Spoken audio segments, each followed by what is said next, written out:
At the Lawnside nursing home, residents keep dying under mysterious circumstances.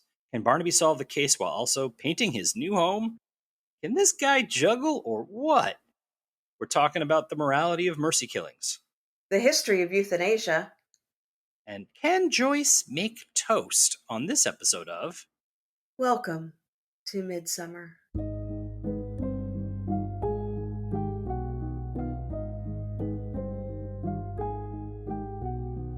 Hello, and welcome to Midsomer, the podcast where we dissect all the mysteries, the murders, and the many weird things about the long-running hit TV show, Midsomer Murders. I am your host, Eric Buscher, and with me as always is my co-host, Eileen Becker. Hey, Eileen. Hey, Eric. Today we're talking about Blue Herrings, the second episode of the third series. It originally aired January 22nd, 2000. It was directed by Peter Smith and written by Hugh Whitemore. Let's get down to the rec room for the big dance. Spoiler warning, we'll be discussing the events of this episode, including the identity of the murderer. So if you haven't watched yet and don't want to know who done it, pause this and go watch it. We will still be here when you get back. Behave yourself, Bill. Don't be so grouchy. I do wish you'd stop calling me Bill. Nobody calls me Bill. To my friends, I'm William. To my intimates, Willie. Everybody else calls me Mr. Smithers. It's evening at Lawnside Nursing Home, and the residents are all busy doing their evening activities. That means Muriel Harrap and Madge Fielding are having a contentious game of Scrabble that ends with Madge calling Muriel the most unpleasant person she's ever met. After the residents go to bed, a car pulls up and someone enters the home through a staff door. Meanwhile, resident George Watson goes to the elevator, and Muriel's dead body falls out on her. As the mysterious intruder runs off, the residents gather around Muriel. The next day, they are told she died of a heart attack. But George says, that's what they want you to think. George is a Q supporter. We cut to Troy arriving as the Barnabys move into their new home. Tom has taken the week off to help paint the place and unpack, but first he needs to pop over to Lawnside to see his beloved aunt Alice Bly, who is convalescing from some recent medical issues there. She's making friends with resident William Smithers, a sometimes charming gent who used to be a professional driver. She also befriends and interrogates George, who tells her that Muriel's heart had just been checked out and she was fine. This also wasn't the first strange death around there either. Apparently, a few weeks before, Mrs. Mortimer also passed away very suddenly. George is convinced that Lawnside director Hilary Richards and Dr. Clive Wanford are getting people to change their wills to steal their money. Because how else could he afford that fancy Aston Martin he drives? She's seen them meeting up in town and fears they are up to no good. Barnaby brings Alice some flowers and meets Prue Bennett there to take her Aunt Celia Armstrong to the doctor to get some bad medical news. Alice fills Tom in about the mysterious events, but he's not convinced anything is so unusual. But, he's Barnaby, so he's going to have to snoop. He drives over to the doctor's big fancy house to ask him about the death. The doctor rudely confirms that it was a heart attack, because guess what? 80-year-olds have heart attacks all the time. That night, the mysterious visitor returns to Lawnside. Turns out he's Mungo Mortimer, son of the recently deceased Mrs. Mortimer. He demands to see the nurse, Sister Lovelace. He finds out she's not there. He tells Nurse Bartlett to have her contact him. As he leaves, he sees Celia watching him from her window. The next day, Cully does something useful and visits her Aunt Alice. She is fascinated and kind of turned on by Smithers when he tells her that he drove actors around. Meanwhile, Richards asks Barnaby to meet with her. Turns out Muriel had a very expensive watch that was missing when her body was found. She asks for his help, but is worried about a scandal that could cause people to leave. He promises discreet inquiries, so he sends Troy to ask around. Subtle Troy. Troy finds out about Mungo's visit while we see Mungo has some kind of relationship with the doctor, and Smithers sells Muriel's watch to a jeweler, claiming it's his own. That night, there's a dance at the home, and the residents enjoy cutting a rug to some big band music. However, someone is secretly rummaging around a bedroom upstairs. After the dance ends, Alice finds Madge dead on her floor. Tourist info, this is our first trip to Aspen Tallow, which also appears in the episodes Beyond the Grave and The Glitch. Besides the local nursing home Lawnside, where the residents are just dying to get out, it also has the annual Pilgrim's Ride bicycle race, which benefits Midsomer Children's Hospital. Hey, last year, the race had no fatalities, a new record. We also have a side return trip to the Queen's Arm pub in our beloved Badger's Drift, but I honestly cannot remember if they ever actually went in there on any of our previous episodes. I can't remember either. and I could not find any information online that they had. Yeah. And if they had, the nerds would have found it. We also have a pop-in in Coston, where apparently people keep running into each other that just happen to know each other, which is confusing to me because I thought Coston was supposed to be a city. I think it's a smallish city. Well, yeah, but do you remember like in the debates where Joyce wants to move to a village and Tom's like, the village life, no. Yeah. Coston's like the city, that's great. And then like you get into Coston, it's like, this is just another village. Yeah. It's kind of a large town, let's put it that way. Yeah, that sounds good. All right, so I did like that the episode opened with just going straight into the credits. No cold open, no opening act murder, no introduction right at the top, which I think is kind of symbolic of an episode that really does break a lot of the format. Oh, yeah. Yeah. You're told right away that this is not going to be your typical episode. We go into Lawnside, where we meet a bunch of old people who behave like naughty children. I like that Alice says that it's like being back in school. Mm. Do you think that retirement homes are usually this? I wouldn't be surprised if they're like that kind of crabby at each other. I mean, I think if anyone's like kind of locked in place in like one place for that long, I mean, we all saw this in the pandemic. People turn on each other. Do you think it's usually that kind of like fun and frisky? I don't know if it's fun and frisky. I have spent a lot of time at senior living facilities with my parents, especially my mom.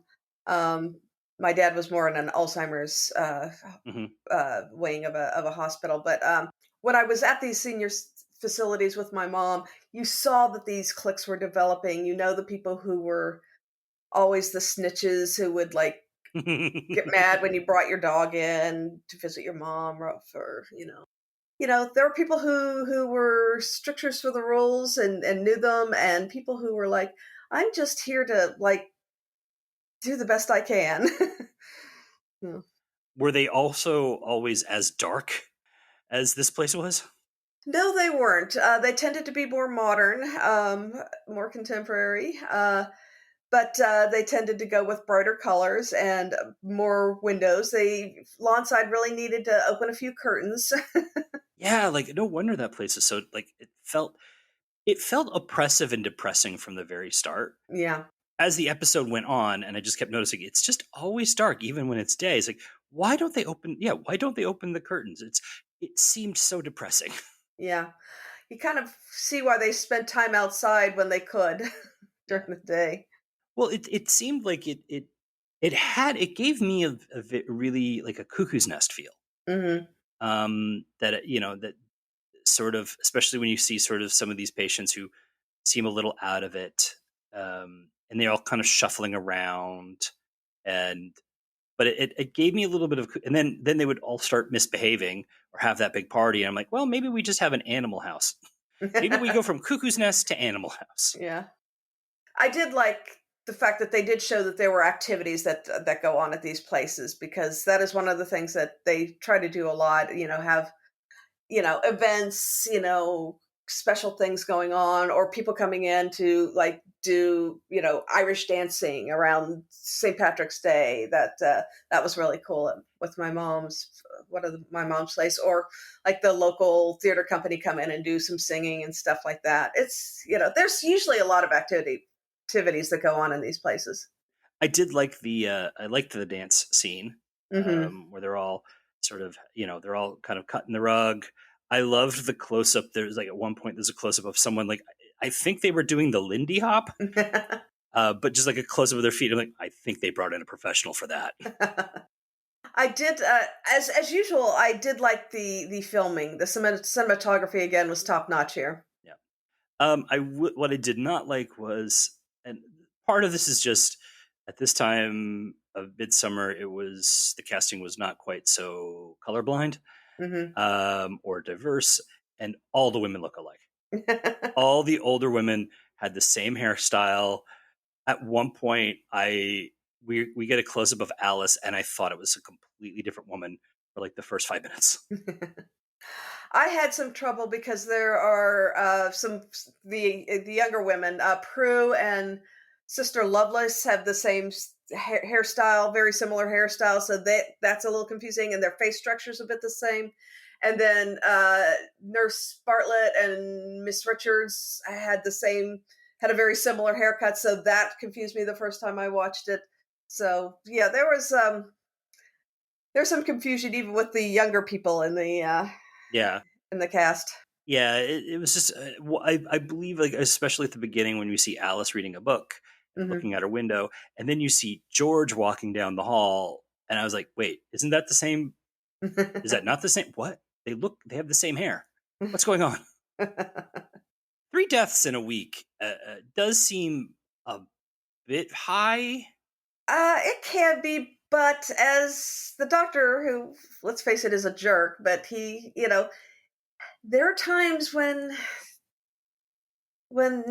lots of people would die. There would be like a string, and it would be kind of very sad at these places. Do they often wheel out the coffins in front of everybody?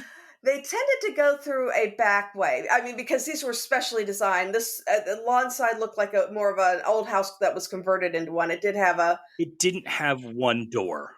yeah, but it looked like it may have been the only one that was, with all the hallways in those places that maybe it couldn't be. They did at least have an elevator. It looked like a small one the way the body fell out. So, but normally they would take them out through a special elevator that was more for the staff and not the residents to use, and it was wide enough to carry a coffin. They used purple rather than black. It was another detail that, at least in the U.S. and where my parents were, that seemed more of the traditional color to drape I think it was more of like a temporary coffin, whatever.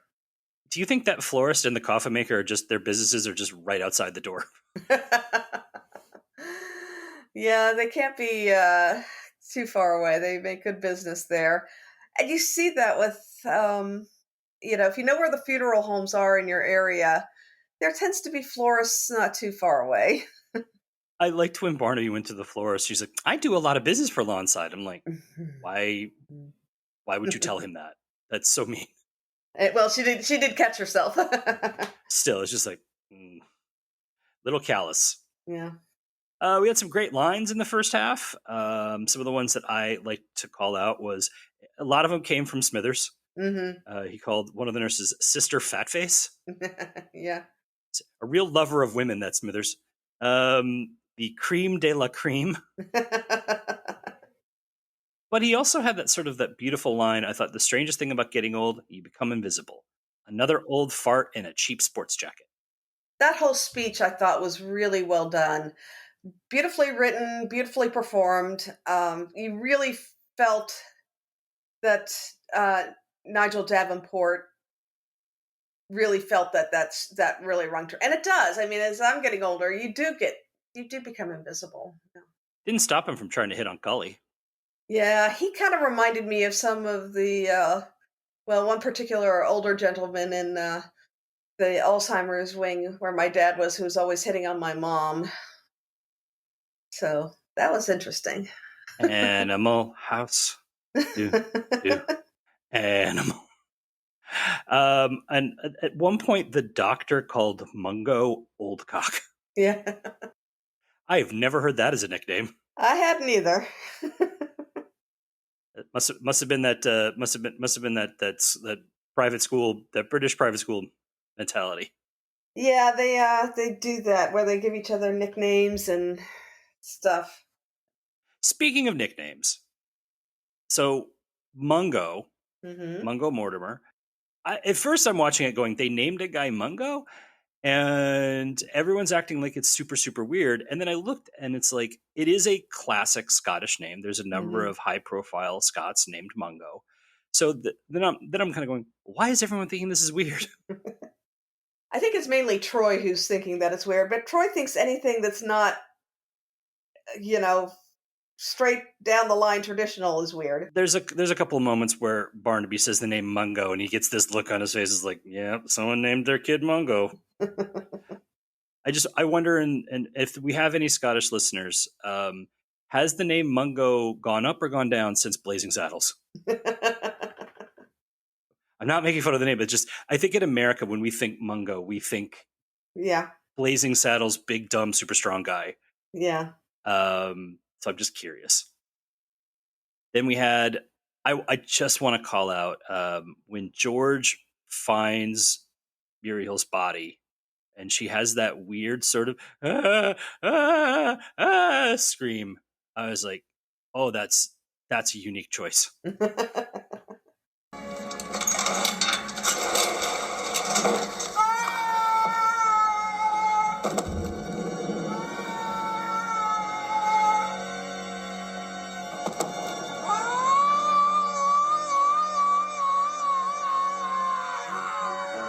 That's an actor. That's an actor that's an actor living their role. Should we jump into the cast highlights? Let's jump into the cast highlights. So just a note, this episode features so many classic British actors, and many of them are no longer with us, so just be prepared for hearing a lot of people passing away. I'm sorry, puppy. That's just, they passed away. Phyllis Calvert was crime-solving Auntie Alice Bligh. She was a beloved British actress who appeared in a number of the Gainsborough melodramas of the 40s. She was also in A Man in Grey, They Live by Night, and An Appointment with Danger. She had a TV show in the 70s called Kate. And this was actually her final on-screen performance. She passed away in 2002. She was really good in this. She has an openness to her, where she's accepting of everybody. She reminded me a bit of the way my mom interacted in a lot of these, where she became everybody's friend, no matter how awful they were.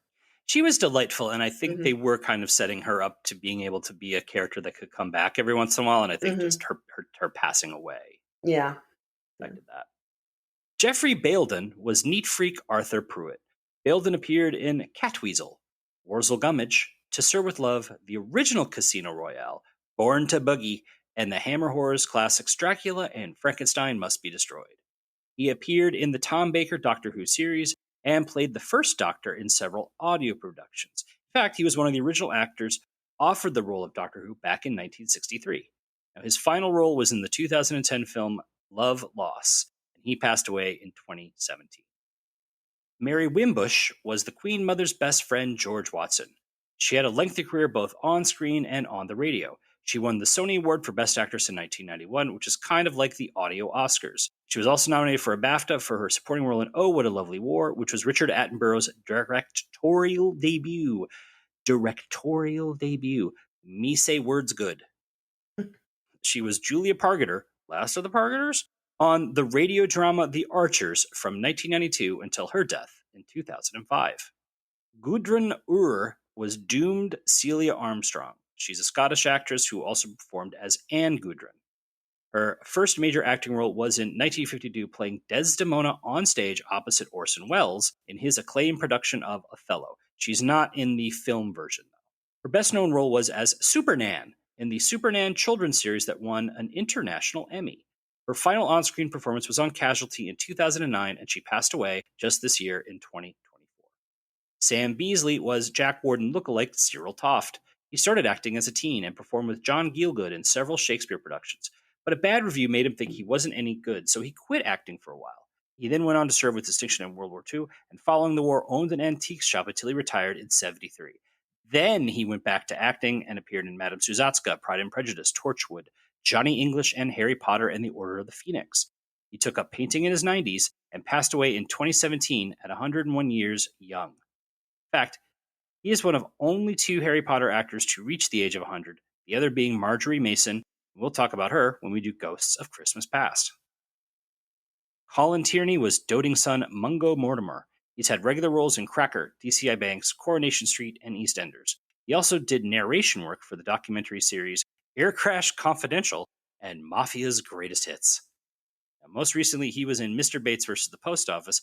He's also married to the actress Indira Varma, who you've seen in everything from Rome to Sherlock to the most recent season of Doctor Who. Miranda Kingsley was dedicated Nurse Bartlett. This was her last screen credit, but she does a lot of theater work in the West End, including roles in Noel Coward's Easy Virtue and Terence Rattigan's The Winslow Boy. Molly Harries was just kind of their Nurse O'Casey. She's a Welsh actress who's worked in Welsh programs and movies that I'm not going to try and pronounce out of respect for the Welsh tongue. She's appeared in Doctor Who, The Indian Doctor, Doctors, and most recently in The Way. Matela Gibbs was Bad with Elevators' Muriel Harap. Now, she started acting in the 50s with the Unicorn Theatre, a noted children's theatre in London. She also served as its artistic director from 1973 to 1977. She was in a civil partnership with the children's writer Ursula Jones from 1961 until Gibbs' death in 2023. Friends often called them Puck and Ursie. Now, Gibbs appeared in Victor Victoria, A Room with a View, Harry Potter and the Deathly Hallows Part 1, and Tinker Tailor Soldier Spy. Daphne Goddard was also just kind of their Mrs. Laybourne. She's appeared in The Londoners, Knock on Any Door, 6 Days of Justice, Only Fools and Horses, Oh, Dr. Beeching, and This Could Be the Last Time. Her Midsomer appearance was her last on-screen role. She passed away in 2005. Carolyn John was the florist who knows that the key to a successful flower shop is proximity to old people dying. She had a long character acting career, but diehard Doctor Who fans know her as the character Liz Shaw, who was the companion to the third Doctor, John Pertwee, for 4 serials in the 70s. She left the show because she was pregnant with her first child, and she passed away in 2012. Bring us some return visitors, Eileen. Clive Wood was naughty boy Dr. Clive Warnford. We met him in Secrets and Spies, and will see him again in Wild Harvest. His first starring TV role was in 1982's A Kind of Loving, and he would go on to appear in Press Gang, London's Burning, The Bill, and Suffragette. He plays the pirate lord in the popular video game Sea of Thieves. Angela Down was heartbroken Prue Bennett. She's also in The Creeper. Her first breakthrough was in the TV show Take 3 Girls, about 3 young women living in London in the late 60s and early 70s. She was only in the first season, and her role as Avril was recast for the second, but she did reprise Avril in the sequel series Take 3 Women. I guess kind of a Becky in the Roseanne show kind of thing. Ooh, deep cut. She's been in The Bill, Emma, and Poirot. Apparently, she turned down a major cameo in the 1985 serial Doctor Who Attack of the Cybermen, probably because at the time she was living with Colin Baker, the actor playing the Doctor. She's married to the actor Tim Hardy, who played Frank Hopkirk in the Midsomer episode Country Matters. Spanky, spanky. Carolyn Pickles was Tetchy's sister Lovelace. She's also in the Made to Measure Murders. She comes from the Pickles family. Dad's a judge. Her great uncle was a well-known TV and radio personality. And her aunt is Christina Pickles, who had a big career here in the States, especially on the show St. Elsewhere. Carolyn was DCI Reed for 2 years on The Bill and Shelley Williams on Emmerdale. She was in all 3 seasons of Broadchurch and appeared in The Mirror Cracked, Agatha, and Harry Potter and the Deathly Hallows Part 1. Most recently, she's been on the Sister Boniface Mysteries. Deborah Finley was punishing nursing home manager Hilary Richards. She will be back in Murder by Magic. Finley won an Olivier Award in 1997 for her performance of Hilda in the play Stanley. On screen, she was in State of Play, Cranford, Torchwood's Children of Earth, Silent Witness, and The Split. Coming later this year, she has a voice in the Richard Curtis animated film That Christmas. Georgine Anderson was Wish She Had Just Caught Her Death from Cold, Madge Fielding. She's also in Dance with the Dead. Her first role was in an episode of the 1958 series Private Investigator. She appeared in A Family at War, Matilda's England, The Woman in White, Century Falls, and Doctor Who. She passed away in 2024. Cyril Shapps was in the small role of jeweler. He will also be in Strangler's Wood. Shapps boasted a 7-decade-long career. He started as a child broadcaster at the age of 12, and he had small roles in Lawrence of Arabia, The Spy Who Loved Me, The Madness of King George, and multiple Doctor Who serials. His final roles were in the Oscar-winning The Pianist and the 2002 Importance of Being Earnest adaptation. He passed away in 2003. A special shout-out to Richard D. Roberts, who has the uncredited role of police officer. He's also in Dead Man's 11 and Death of a Stranger. He recently wrote, directed, and starred in The Reverend and Mrs. Simpson. Go get it, Richard. Now, our village star this time, of course, is Nigel Davenport, who played Call Me Mr. Smithers, William Smithers. He started acting in the 50s becoming one of the earliest members of the English stage company and appearing in small roles in Look Back in Anger, The Entertainer, and Peeping Tom. In 1966, he took on the role of the Duke of Norfolk in A Man for All Seasons, which earned him wide acclaim.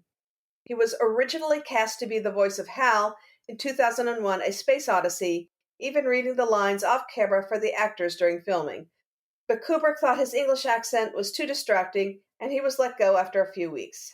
In 1981, he played Lord Birkenhead in the Oscar-winning Chariots of Fire.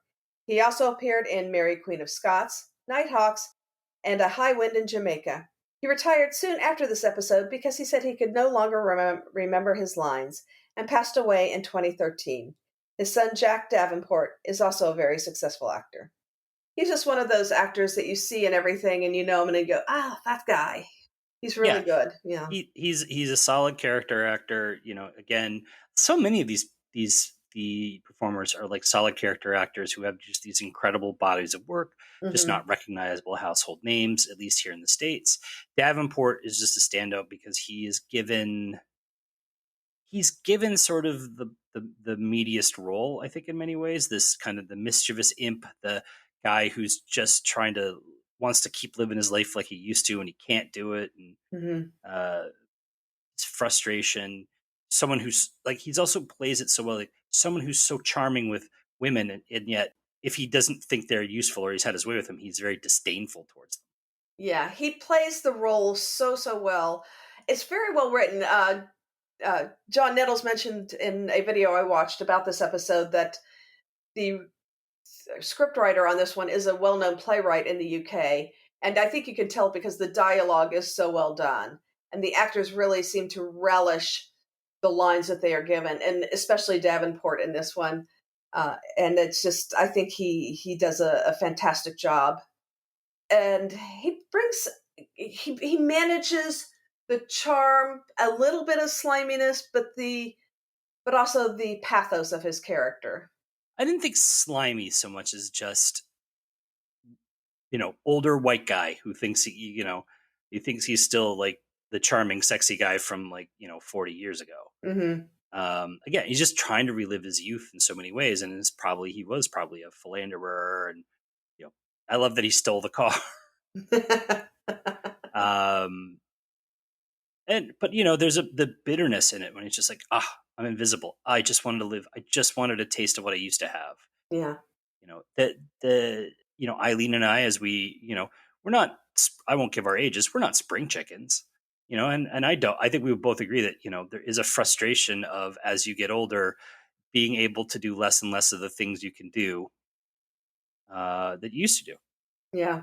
As I'm, getting older and things are, the knees are going, the hips are going, you're trying to stay active, but there's going to be a time when you're not going to be able to do all this stuff, and you're thinking, what should I be doing before, while I still can? So, yeah. Driving an Aston Martin. That would be nice just once.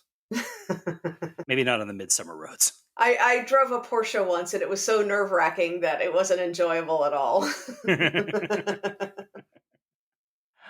Well, this seems like a good spot to take a break. We will be right back with the second half of Blue Herrings.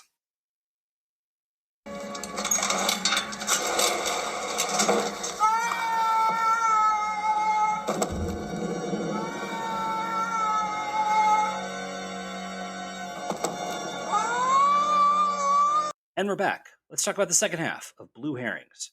A couple of G&Ts, ploughmans and real cheddar. These things are important to a chap. Well, to me, anyway. I'll tell you something. Whatever happens, it was worth it. Well, it's another day, another coffin at Lawnside. Alice tells Tom that Madge had been perfectly healthy just moments before, so she doesn't understand how Madge died from a cerebral hemorrhage.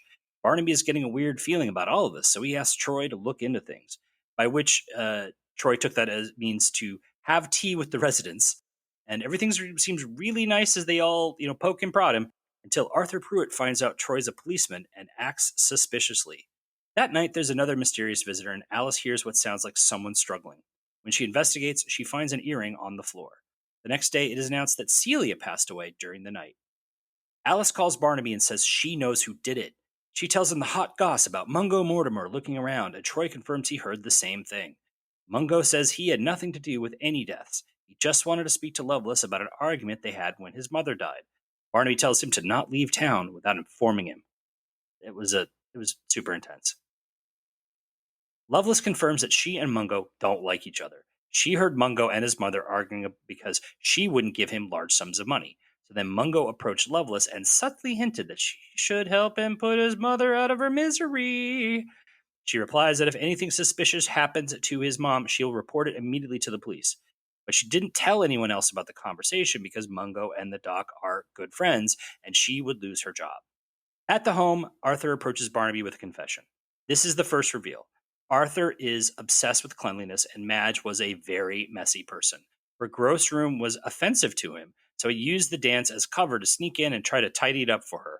Unfortunately, he lost track of time, as you do when you clean, and then Madge found him in her room. She became so terrified that she dropped dead. Barnaby promises to get him some help. Now, Smither uses some of his ill-gotten gains to go to a pub in Badger's Drift for lunch.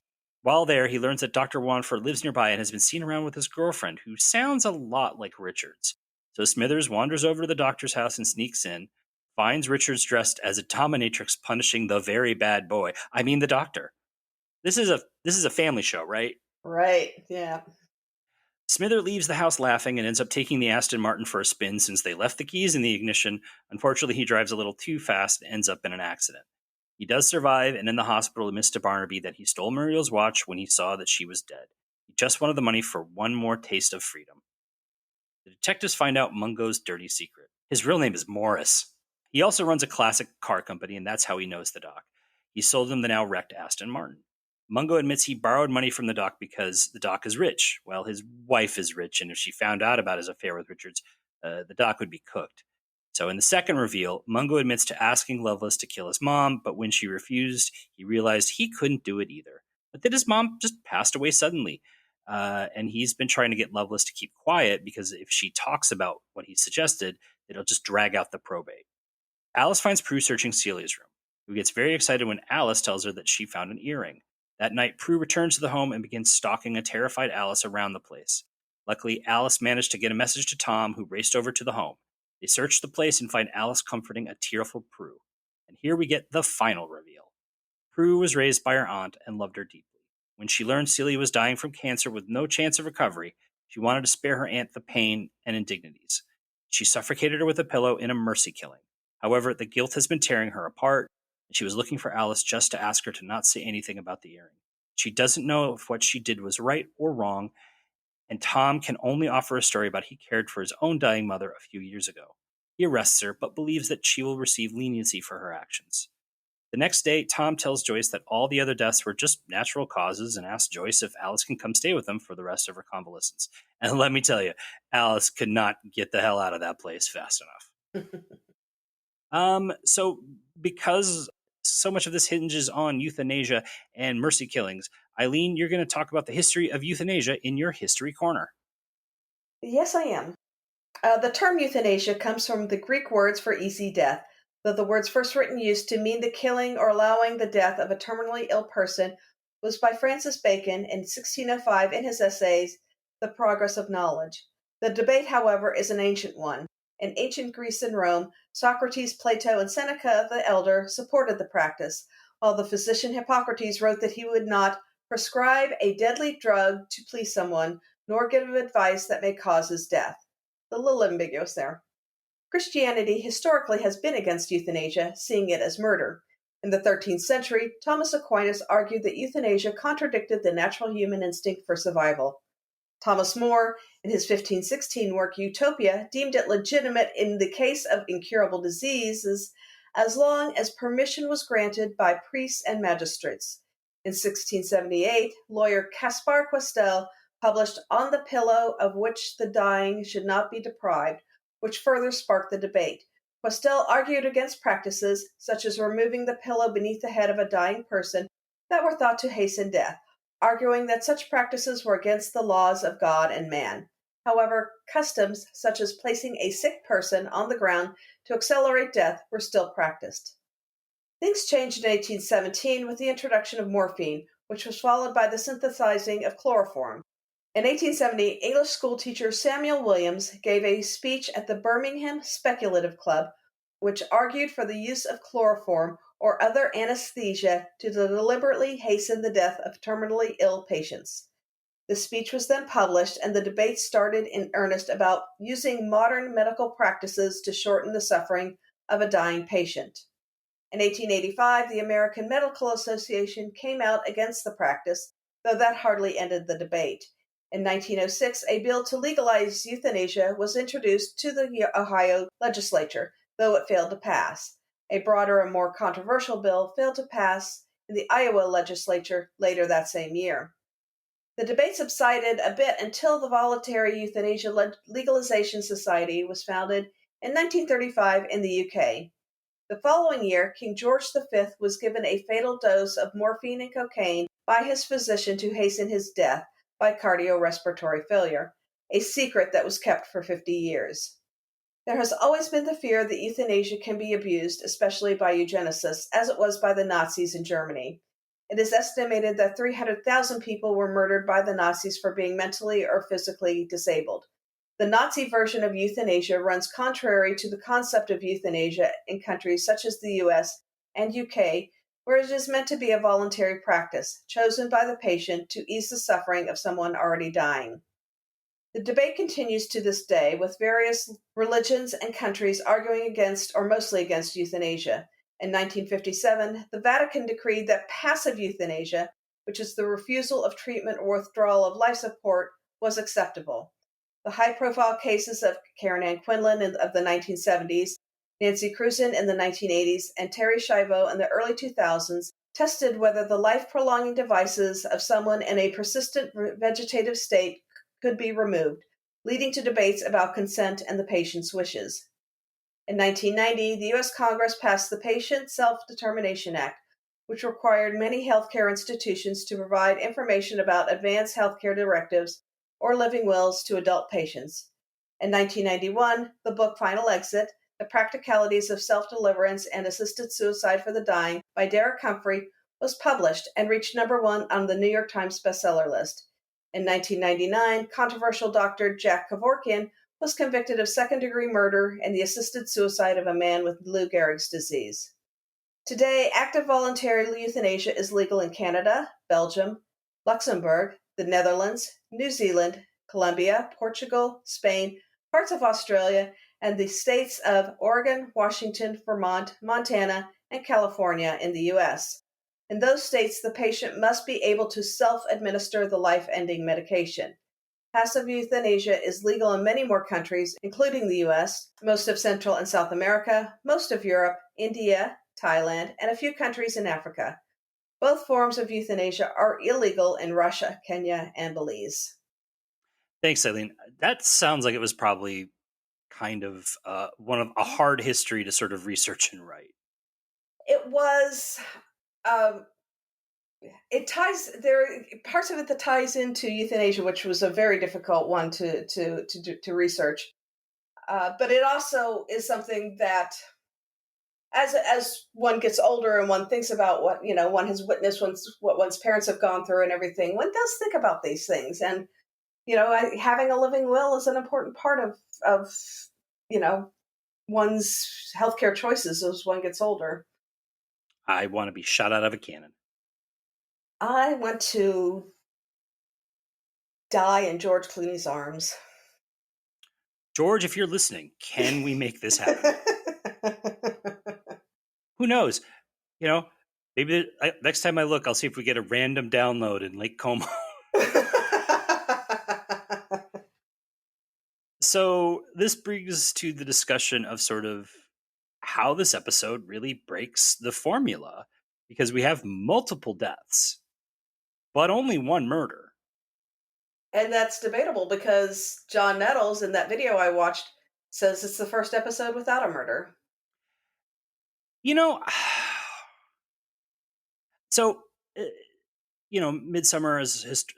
I think this is the only one where like there's basically no like malicious murder, right? Yeah. To my memory.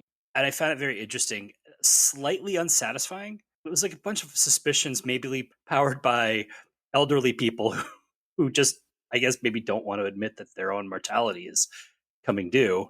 Hmm. Um, but I think the question is, so for Prue, is this euthanasia or is this a mercy killing? Yeah, one thing we don't know is if she had this discussion with her aunt, Celia. Yeah, I mean, we have a scene where Celia's talking with Alice, and she's like, "I'm just, that she's worried about Prue, and she's kind of hints around the diagnosis. Of she's like, I'm gonna ride it out. I think what makes this really, from in my heads, it's definitely a mercy killing that I don't think Celia wanted to do. Was the violent nature of it? Like Hmm. she puts a pillow over his head. Celia is struggling and fighting back. Hmm. It didn't seem to me like if they wanted to like just do this in a different way, there's lots of ways that could be done. She could have sedated her aunt. Just I guess she was trying to make it look natural, but the violent, like, we hear the struggle, we Yeah, see the struggle. Celia is fighting for her life, which means it's not euthanasia and it's not willing. yeah, It's more of like an angel of mercy, like when you hear like angel of mercy killing. yeah, That's how I saw it. yeah. For me, it felt like it really crossed the line a bit because she did not, or at least we did not see her get permission from Celia to put her out of her misery or to end her suffering early before it got too bad. Yeah.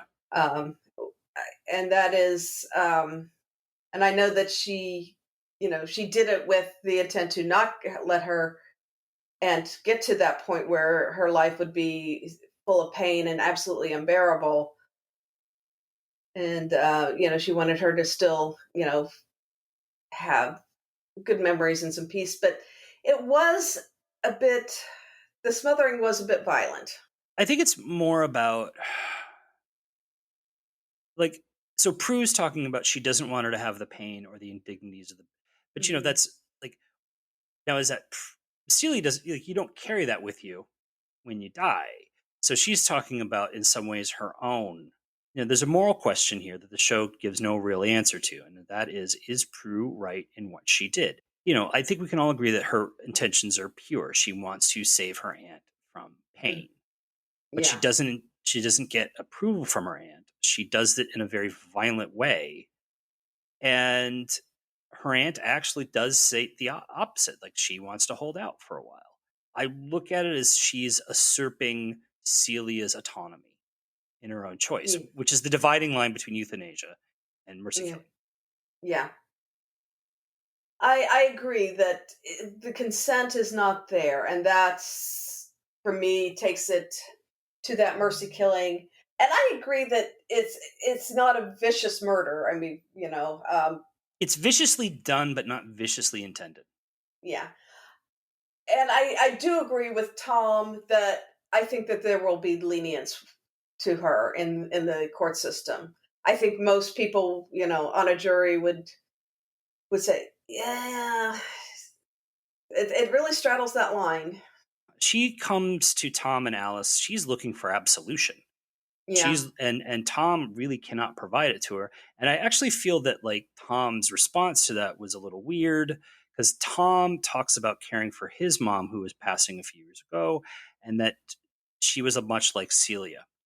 And he recounts the story, and I'm just going to kind of recount this here, paraphrase it. He tried to talk to her the way he used to, so every day he would just kind of recount lots of memories, and his mom would have no reaction. She'd sort of lay, not comatose, but just non-responsive in the bed.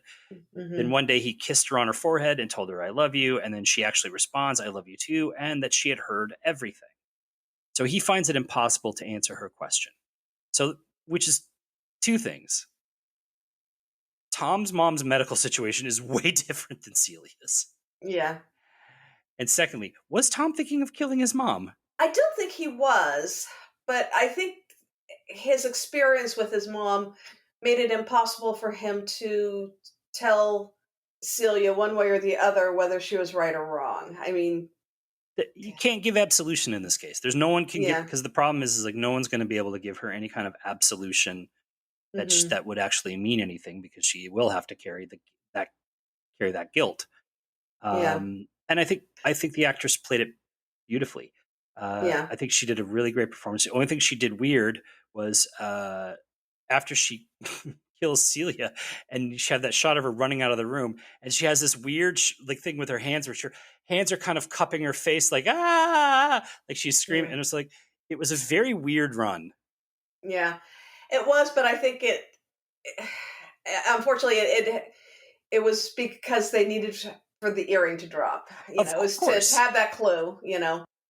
of course, but no human being runs like that. Yeah. So that was a little odd, but other than that, I thought she did a fantastic Oh job yeah. with the moral dilemma, and just menacing enough as she's stalking. They're doing the cat and mouse through the home at the end there. Which is also a little weird, because it's very menacing, and at the end, Mm-hmm. I think it's meant they make it very menacing just so we can get that extra twist at the end that she's in tears. Yeah, But it does look like for them, just like, I'm coming to get you. yeah, yeah. So this episode is titled "Blue Herrings," because that is what George thinks a red herring is, Mm-hmm. and also as you pointed out, a pun. Yep, it's a pun on a blue hair, which is means an old person. Yeah, At least in my generation. But because of the blue rinse that would often be given to gray and white hair at the salon. because this episode has only one real crime, it's full of nothing but red herrings that Hmm. kind of go nowhere. So you have Richards and the doctor, and they're sneaking around to have that dominatrix scene, Hmm. which, as when you see Smithers going up the stairs, you just start hearing that smacking sound. I Hmm. think I said out loud, "Oh no." I knew it was coming. Yeah. But the whole thing of them banking and stealing money, which I guess they could have been doing, there's no evidence that they weren't. There isn't, and it does point out the vulnerability, which is very, very real, of old people and their finances and how easily they can be taken advantage of because it does get confusing. Yeah. And a lot of things with wills and finances can be very, very legally fraught and are very complicated. Yep. The Aston Martin is also like a great blue herring Hmm. in this case. Hmm. Then you have Mungo's frequent invasions of the property because he and Lovelace had a fracas. Hmm. You have Smithers pawning the watch, and his nastiness to some women like George, which Yeah. almost like was meant to smell like misogyny. Hmm.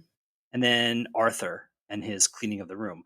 All of these just, like this, like all these things which are meant to look very suspicious or malicious, and they are just selfish in some cases, Hmm. but no real crimes.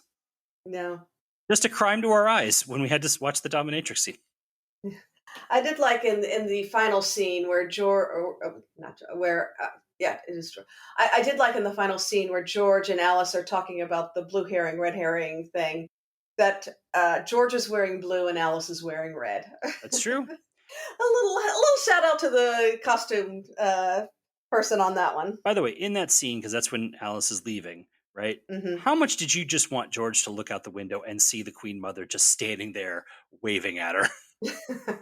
That would have been nice. Instead, it's very sad because George, I think, had finally found a friend in Alice. Yes. Someone who didn't judge her, someone who would put up with her memories and some of Yeah. her weird ideas. And just the way she closes the window with that look on her face is very, very sad. Yeah, and Alice ain't coming back to visit her. Yeah. Not stepping foot in that place again. Yeah. And the one old guy who's asking, I think his only line is, are you all right? Mhm. Yeah. But he does have some great dance moves. Yeah. And the way he does it at that last time when he's actually asking George at the after finding the body, Yeah. are you all right? Or I guess it's Alice that he asks, are you all right? The way he varies the line readings is really terrific. And then of course Tom asks that same question to Alice at the end. Let's talk for a moment on Alice, because I think we both agree this is a great character who would have been a great regular addition to the show, I guess, if her health hadn't been failing. Mm-hmm. So Alice is Alice Bly. This is Tom's, the beloved aunt and beloved nephew, or favorite Mm-hmm. nephew, Yeah. which has that vague smack of, I make my nephews compete for my affection. Don't we all? She is clearly also, I think, an inspiration on Tom. I think so. Like her obsession with like kind of solving the case, but loving mysteries. That great shot at the beginning where she's reading Marjorie Allingham, but she does also, in some ways, see mysteries where there are none. Mm-hmm. She's Snoopy, like Tom. Yeah, she is. She's also, I think, a very generous person. Yeah. Yeah. Well, I think there's that scene at the end, like, when she is comforting Prue and she is telling Tom, "You're gonna be gentle with her." Yeah. Which I think is kind of like, again, sort of a doorway into Tom's empathy with suspects. Mm-hmm. Yeah. Um, Yeah. I do find it disturbing that she says she's very fond of this part of the world, meaning Midsomer, and I'm like, because of the murders? You- She would be a great addition to the Thursday Murder Club. And I did love the scene where she pulls a Velma and can't find her glasses. She knocks them off the table. And I just kind of wanted her to go, oh, my glasses. The thing is that she only wears them for reading, so she should have been able to find them fairly easily. Maybe that's another blue herring. Maybe a blue herring. Shall we talk a little bit about the detective work in this episode? Sure. So, we had another kind of like blue. I think it was a blue herring when Tom like is first like, I'm not going to be nosy on this, and then like 10 seconds later, I'm going to be nosy on this. He goes and interrogates the doctor, who is just will not stop watching the horse race, which had Law and Order scene written all over it. I think John Mulaney, the comedian John Mulaney, has the joke. It's like, I like one of my favorite characters in Law and Order is guy who is too busy loading and unloading boxes to stop for New York City homicide detectives. That is something that goes through a lot of mysteries, because I think unless they're in an interrogation room and they're just interrogating somebody out in the real world, they tend to continue to do their whatever they're doing, and I think it's just to keep it visually interesting. It's an acting lesson. It's like, do something. Yeah. Don't stand there. It's boring. Do something. And then you end up with these ridiculous things like bartenders like constantly cleaning the bar in the middle. It's like, just stop what you're doing for 30 seconds. Yeah, and answer a question. What do you think of Barnaby's decision to send Troy in as the subtle guy? Troy and subtlety have never, ever, ever been in the same room together. But it led to that. Like, he's like, he'll be very subtle. And he immediately goes in to the home, flashes his badge. It's like, I'm here to speak to Director Richards. Yeah. Subtle. Yeah. I did like the scene with him having tea with the old dears. And I love that scene where George says that her dad met Conan Doyle, who wrote those books, and like we know that that's Sherlock Holmes. Like most, Troy's clearly like, I have no idea who that is. Yeah. Has Troy ever picked up a book? And then, of course, the homophobia rears its ugly head, and he gets called on it. I've come to think that the reason he's never come back, I'm beginning to think, is because it would have to be something where he shows that he has changed. Mm-hmm. It would have to be almost a message episode, which is like Midsomer. You can't have a major character be a homophobe anymore unless part of that is like they're the bad guy, or that they learn to be that it's wrong. Yeah. He's just like, when he just casually kind of dismisses Arthur as a poof. Yeah. And you're right. Barnaby calls him out on it. And it was very cute. Arthur clearly thought Troy was handsome. He knows the etymology of Gavin, the name Gavin. But when he wants to reveal he recognizes instantly that he is not safe with Troy. He wants to speak to only Barnaby. Yeah. And as always, Barnaby handles that scene very well. That confessional scene is beautiful. It is beautiful. I think the writing on this, and John Nettles does point this out in that video, it is so good, but the acting is also really, really good. Yeah. Nettles gets to do something that like I rarely see him be, which is threatening. Like that scene where he's just intimidating Mungo. Like, that's the most intimidating I've ever seen Barnaby. He's usually very much like a wink and a nod, like, hey, don't leave town because I'll get you. Yeah. This was, I'm not smiling. Don't leave town. Don't cross me. And I think in a way it is the counterpart to the gentleness and the compassion he has, especially for Alice. And I think that's why he gets so very threatening with Mungo, because it's personal. And it's because it's personal. There's a lot of tension in that chase scene at the end where he is racing to get to the home in time. And it's really, we talk about the cinematography. We rarely talk about the editing. And I want to say that that's a really well edited sequence, masterfully done. The tension is real. Like, are they going to, like, I had forgotten kind of the ending a little bit. And it was like, are they going to save her? It was well done. Yeah. Yeah. Kudos to all the production team on this one. So in the home life, in previous episodes, we've seen Joyce dragging Tom to look at new houses. And now they have a new house. Yeah. Tom is taking a week off. Did you believe that for a second? He had to find something to do to keep him from actually doing the painting.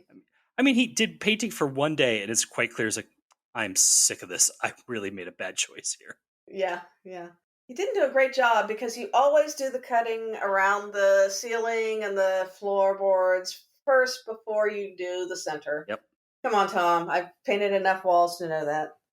Well, so just real fast, what did you think of Joyce counting hooks? Like, that's a long scene. That was a really strange scene, but it was kind of funny. Like, I get it. Like, yeah, you need to figure out if you have enough hooks, but it goes on. Yeah. Like you really didn't need, like, she could have just said, like, oh, we're a few hooks shy. Can we, but again, it's that actor thing, I need to be doing something. One hook, two. Yeah. What did you think of Troy's housewarming present? The cactus. It's actually a fairly nice-sized cactus, but it is a cactus. It is like one of those things of, I need to buy a housewarming present, but I don't know enough about these people, even though I've worked with them for a while. I don't know enough about their home life. I don't know if they're good with plants. Let's buy a cactus. Yeah. I will say I have managed to kill cactuses. Well, I mean, Barnaby and Cully both look at it and they're like, nice. And Joyce is always the generous one. She is. They are lucky to have her. Yes. Tom takes Joyce out to dinner again, another interrupted dinner. Yeah. Because of the mess at home, but also maybe because she can't cook. So at the end shot where they're having the conversation at breakfast and they're cutting the toast that is so dry with a knife. Butter. I was like, oh my God. Can Joyce not make toast? We've all overcooked toast every once in a while because we got our timings wrong, but still, butter, people. And then maybe some jam or marmalade or honey, whatever. How do you like your toast? I mainly do mine just with butter. I mean, like, how do you... And I like a whole wheat toast, yeah. No, but like, how do you like it cooked? Like, I go with my new toaster oven. It's really great because I can really watch it easily now, and I get it to just where it's a darkish brown, but not real dark brown. If it's thin bread like that, I like it. I don't want it rock hard, but I do like a thicker cut of bread that's kind of like toasted on the outside and kind of like still soft on the inside. There's something nice about that. Yeah, there is something nice about that, yeah. And that ends an episode of Toast with Eric and Eileen. Yeah.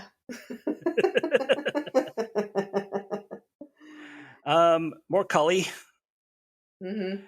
Oh my God. When like she's supposed to be talking to her aunt, and then like Smithers like, I drove an actor. And she's like, oh, tell me more.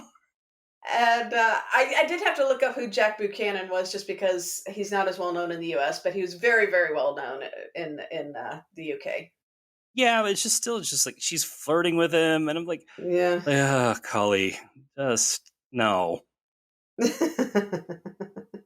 Also, what the hell was she watching when Alice calls her? All the TV shows on this show that they're watching, like the two nurses, it's like, what in the heck is that? I was like, it vaguely looked like something out of like RoboCop, but I don't know what it was. It was just like, I'm sure it was a popular British thing at some point, but I'm just like, I don't know what this is. Yeah. Or maybe not so popular, and it's the only thing they could get rights to. So, final thoughts. This is one I do remember quite well from the first time I watched it, because it is so different, because there is the question of murder. And I did remember it being well done. I like, there's the sense of menace, but then there's also the sense of relief that you get when you realize what has really happened. Watching it now, after my parents have been, through what they went through in senior residential centers, it has a deeper feel to me now. There were things I felt were very, very sad that I had not picked on before. Like George's look at the end as Alice drives away. That to me was much more crushing than it had been before, because I saw that, you saw the friendships that people had when they, in these senior centers, and one would die and they would be left. Yeah, I like this episode. I also, I think I mentioned at the top, I find it strangely unfulfilling. I feel like the final moral questions at the end is really what makes this episode work. But if it had just been like nobody got murdered, I would have felt a little ripped off. Yeah. Red herrings are only red herrings when there's an actual murder. Yeah. After that, it's just it's just like, if there's no murders, it's just a madcap series of misunderstandings that could have fit into a Three's Company episode. Yeah. But the true moral quandary that Prue found herself in, I think, takes what's kind of a weird, funny, strange episode and gives it such emotional depth. Mm-hmm. Again, the character of Alice was such a wonderful addition. I really wish there was some way that we could have kept her, but obviously, because of the actress's health, they probably couldn't. So yeah.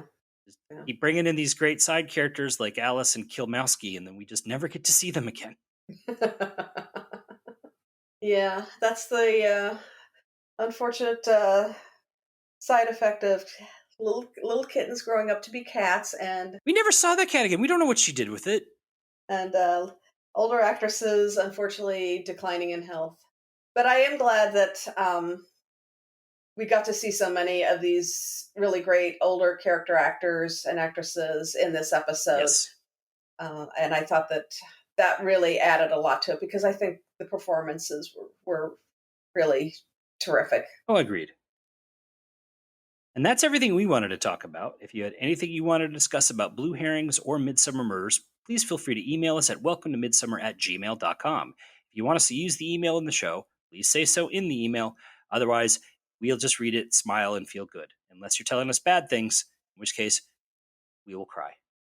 We're also Welcome to Midsomer on Facebook, Instagram, and Threads. We're also Welcome to Midsomer on YouTube, where we have been uploading our old episodes. So please follow us in all these places. If you liked what you heard, please consider subscribing to us or rating and reviewing us on iTunes or Spotify. That really helps people find us. Tell all your friends about us. We're going to be back in a few weeks with another episode, and we hope you will join us again then. As we take the road out of Midsomer, we want to thank you for listening and remind you that in Midsomer, getting old can be murder. And usually is, but not here. Well, kind of. Welcome to Midsomer is produced by Eric Buscher and Eileen Becker. All clips in this podcast are used in compliance with the U.S. Copyrights Act fair use exception for criticism and commentary. Our logo and podcast art was designed by Smeedrai. Our theme music is by the infamous Space.